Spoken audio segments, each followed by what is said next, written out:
All right, welcome.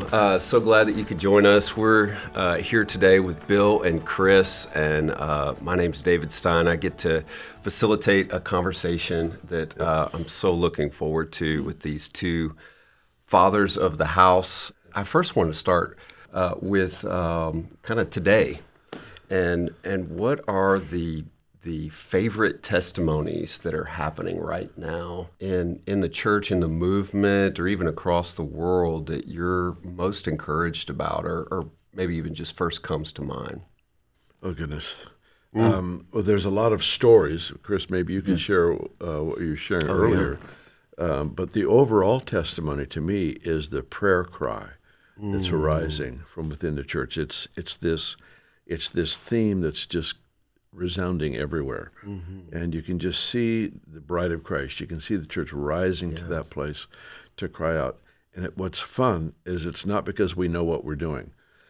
It's because we're hungry. It's because we're aching. In other words, it's not a prayer performance or checking something, checking the box. It's this cry for the more of God, for Him to do what He's promised to do. So it's a beautiful thing. But the miracles are extraordinary. Kris was sharing one earlier. That's just I just came out of a prayer meeting, from a prayer meeting into this meeting, and I was still a little like, whoa, that was amazing. They're doing healing on the Zoom rooms. This is the kids and the healing room team, and so this guy gets a word like, there's somebody out there, you've been depressed, and the Lord right now is touching you with joy, and right now you're just going to fall down on the floor in joy. Well, this lady starts yelling. She starts, laughing, and they said all you could see was her hand in the screen, just waving, and she's laughing and laughing. Well, her neighbor hears her laughing. Her laughter's so loud, her neighbor thinks there's something wrong with her. So she comes over to see her, and she's like knocking on the door. Are you okay? So she answers the door, and she's like, yeah. And she goes, what's going on with you? And she says, well, I'm a Christian, and someone just prayed for me, and I have this laughter. And the lady's like, whoa, well, and she goes, can I pray for you? And the lady's like, well, I'm not a Christian. She prays for her. The lady falls down on the ground. She's laughing. Oh, my goodness. The next day, wow, one of the team is sharing this testimony of this lady. And there's a guy, and there's a man on the Zoom call. And he goes, that was my wife who heard the neighbor laugh. Wow. I've been praying for her for 18 years. She's not a Christian. She received the Lord yesterday when the lady got blasted with laughter. My wife's a totally different person. Wow. So his wife heard the laughter, came over, checked on the neighbor, got blasted by the Lord, ended up receiving the Lord, came back, and he got on the call the next day. He wanted to find out what was going on. You wanted to find out what happened, I guess. That's I mean, it was just one thing after another today. Like every day's just been crazy. This is crazy, amazing. Yeah, it has been a crazy season. Just very fun. It's very fun, and the Lord is creating this amazing unity that I think all of us have tried to create unity and sometimes do, but it's so different when it happens from the inside out, and people just start, walls falling down and racial tension just going away, and people standing up, and it's just everywhere. It's just everywhere. It's amazing. Yeah, I love how all the unity is being facilitated, because it's one thing if the Lord wants to do it, and it's another thing if we agree to walk in that. But that Psalm 133 is, it feels like it's happening in our midst when brothers dwell together in unity. There's a blessing there, and it really starts with the high priest. And thank you for leading that charge. Well, that kind of shifts us into something I was really feeling to talk about was it's been called different things, like Bethel is 1, Bethel 2.0. Yesterday we had an all-staff meeting that it was the second wave, which we've had prophetic words about. Yeah. I know we don't have all the answers, but it's exciting. If I were to summarize it, it's going back to this word that we actually got a few months ago about going back to the old gym. It's the Rocky, the illustration from Rocky 3, but it really has become a meaningful message to us to return to what got us here. To really give honor to the simple things, the simplicity of devotion to Christ, the simplicity of our prayer times, and the way I like to put it is what you know can keep you from what you need to know if you don't remain a novice. That's if good. you don't stay childlike, you actually create barriers around your expertise to protect your expertise. Yeah. And we have an option. We can either stay experts in what we know, or we can become children in what we don't know. And that's what we've been doing. We've been, this whole prayer thing that I mentioned earlier is happening in our school. It's happening in the church. Just people crying out to God, and it's childlike. It's very simple. It's just the innocent cry of people to know God and to see Him work, in our nation, in the nations of the world, and it's happening. It is. Yeah. Second wave. Do you have any thoughts on either that or the Bethel 2.0 and the new season? Yeah, I have lots of thoughts. I know you do. The word I brought this morning to our staff was something the Lord showed me a couple of days ago, and I think it has something to do with the 2.0. Okay. The story of Jesus feeding the 5,000 men plus women and children. And he says to the disciples say, hey, send these people away. And Jesus said, oh, no, you feed them. And I was sharing with the team that God's reward for faithfulness is more responsibility. And we see the responsibility and we complain about the reward because we think that we have to feed these people with our monetary ideas. And the Lord, Jesus says to them, listen, here's what you're going to do. Anybody got anything? They go, yeah, guys got lunch here. He says, that'll be enough. I want you to seat the people in 50s. I'll give you the bread, you give it to them. And here's where I'm going.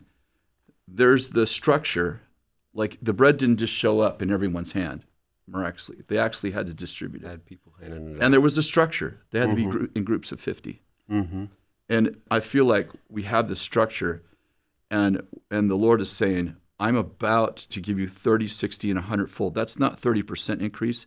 That's 30 times increase, 60 times increase, 100 times increase. Yesterday I was telling the story of the Minas. The guy did great with money, and God goes, I'm going to put you over 10 cities.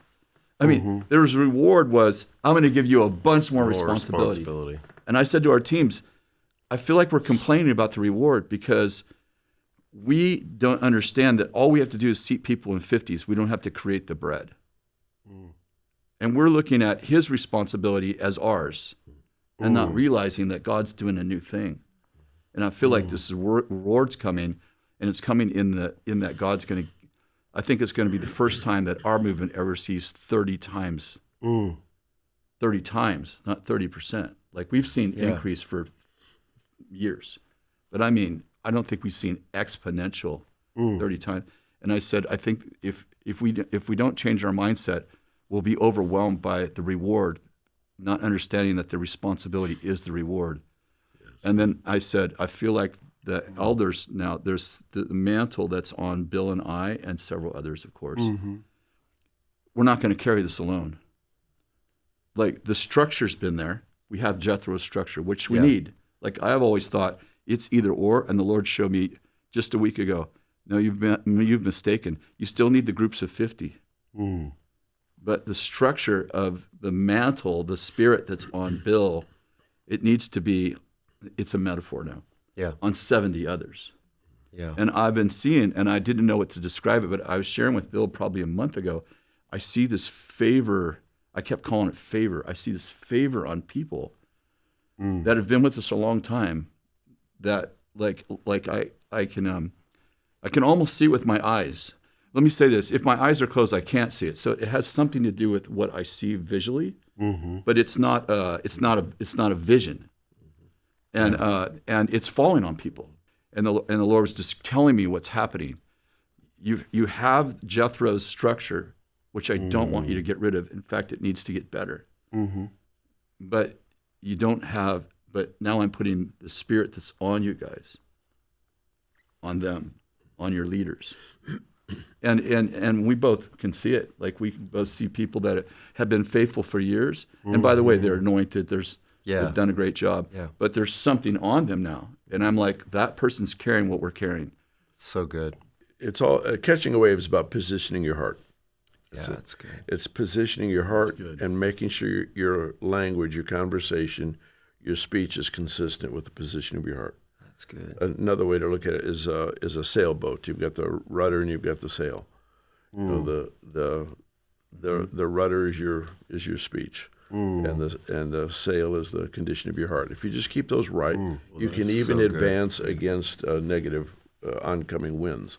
You can advance. So it's just positioning those things. So that's what we're doing, is in the catching the wave metaphor. It's just positioning our heart, make sure our conversation doesn't undermine what we have prayed for. So good. Because sometimes we cancel our prayers with our words.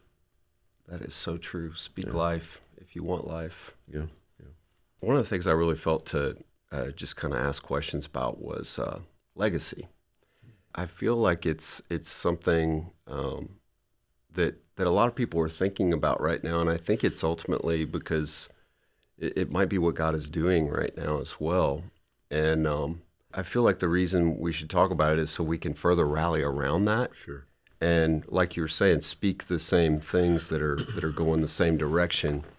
For me, it goes back to a statement I made early on, that I'm not interested in building a big ministry. I'm interested in building big people. Yeah. So when I think of 10 years out, 20 years out, 50, 100 years out, whatever it might be, it's that we have people that have equal measures of character and power, that they're able to carry the weightiness of responsibility into the earth to bring influence, and that they will take ownership of their own significance.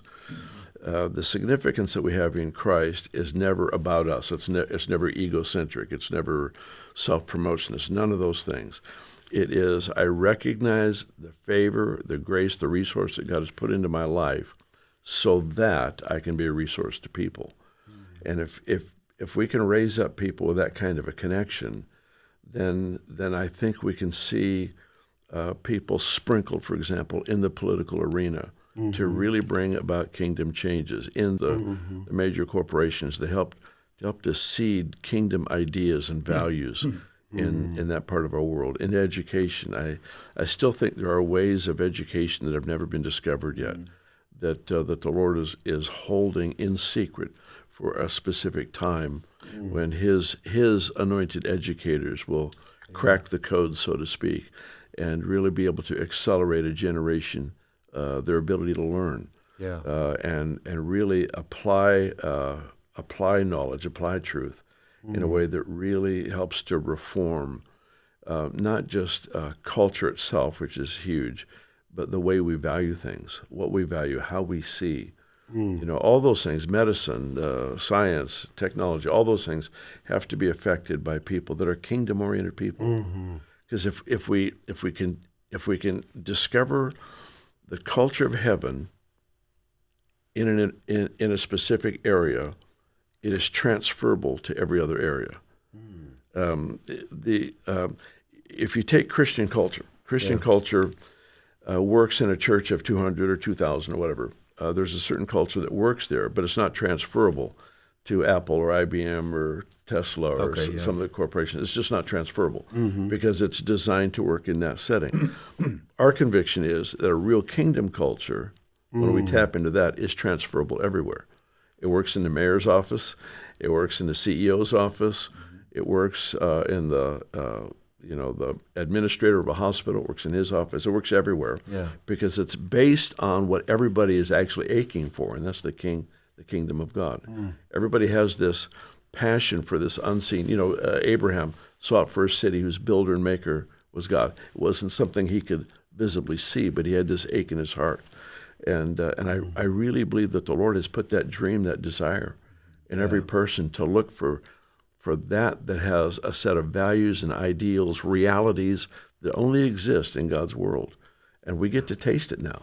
We get to see shadows and shapes of what that looks like. And in a practical sense, when somebody was delivered of torment, Matthew 12, Jesus said, "All right, the kingdom came upon you." So he's illustrating that when my world comes into touch with a need, that need is reversed into a place of peace. This torment is now peace. This disease is now health. And so that fits in the human body, but it also fits in corporations and politics and everywhere else. So the quest is to find out, how does God's How does his world function? Seeking first the kingdom of God. Yeah. That's really what it is. It is. So when I think of 10 years, 20 years, that's all I'm thinking about is people that have stepped into their place and will not fall to self-promotion, who actually use what they have for the sake of others. That's so good, Bill. Yeah. It's as you're talking, I was thinking about like keys or downloads of different keys for different areas. Whenever we tap into, the reality of the kingdom and apply it to science or technology or education, like you're saying, it's amazing the mysteries that get solved whenever we That's right. see behind the curtain. It's true. I love what Bill's sharing. I think, when I think of, Jesus is called the hope of nations. Mm-hmm. And I think the first thing, one of the things that I've learned from Bill in the years we've been together is that I have permission to dream about the future, because I was saved in a culture that was looking for a rapture. And so talking about 100-year vision was heresy, So You were getting out of here. and we were getting out of here. And so, I didn't go to university specifically because I got saved at 18. And the guys that I got saved in the Jesus movement, those guys were all looking for the rapture. So there was no such thing as a future. Like, we weren't looking for the future. Yeah. I see the fruit. Jesus talked about knowing a tree by its fruit. I know the fruit of rapture eschatology. Mm-hmm. I lived it. And I see the communities that I grew up with still living it. And you don't disciple nations when you don't have any hope for the nations. Even Jeremiah 29 that we quote so often, I know the plans I have for you, plans to give you a future and a hope, not plans for calamity. Well, that's obviously when Israel was in bondage in Babylon, even in that bad situation that they were in, because they sinned. Yeah. Because they sinned. That's how they ended up in Babylon, right? Mm-hmm. They did wrong. Even then, God's like, let me give you some hope. Yeah. Let me give you a future, And so, and that was obviously Old Covenant. So as Bill would point out, the New Covenant has better benefits. Hebrews makes that clear. So I think that when I think of 100-year vision, I think of actually discipling nations. I don't think in modern history, and I'm not a historian, so some people may have a better and more accurate picture of history, what's happened in the past. But in my understanding of modern history, I don't know any